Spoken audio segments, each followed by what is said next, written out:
In this video, we're going to demonstrate two different single leg stance variations that you can do, but no matter the variation, the purpose of a single leg stance activity is to improve our stability when we're standing on one leg.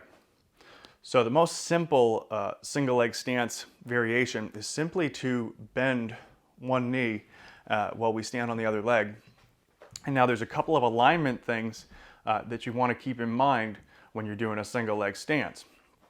So as you bend this knee, this pelvis is going to maintain a parallel relationship with the ground so that your belt line and the ground are parallel to one another. And then on the stance side, you're going to think about your hip socket going straight down through the middle of your knee, going straight down through the second and third toes.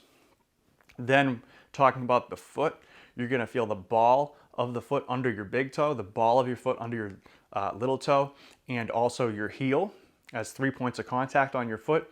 And then to a certain degree, you're going to feel your midfoot coming down into your shoe or your shoe coming up into your midfoot as you're balancing in this position.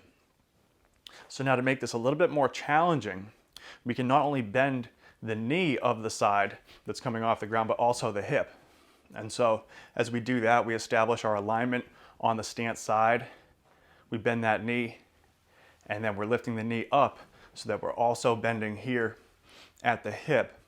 And the reason this is a little bit more challenging is because there's going to be a tendency to want to hike the hip up as we lift this knee. And while that might be desirable in some circumstances, we do want the control to be able to choose when we do and when we do not hike that hip up. So as we lift at the hip, we want to be able to maintain the belt parallel to the ground. So once again, those are two single leg standing variations. Okay, we had our alignment cues, hip, knee, and toes. We had our foot contact cues, two balls of the foot, as well as the heel, and then a little bit of midfoot contact. And throughout, we want to choose whether we want that belt line parallel or we want to allow the hip to hike.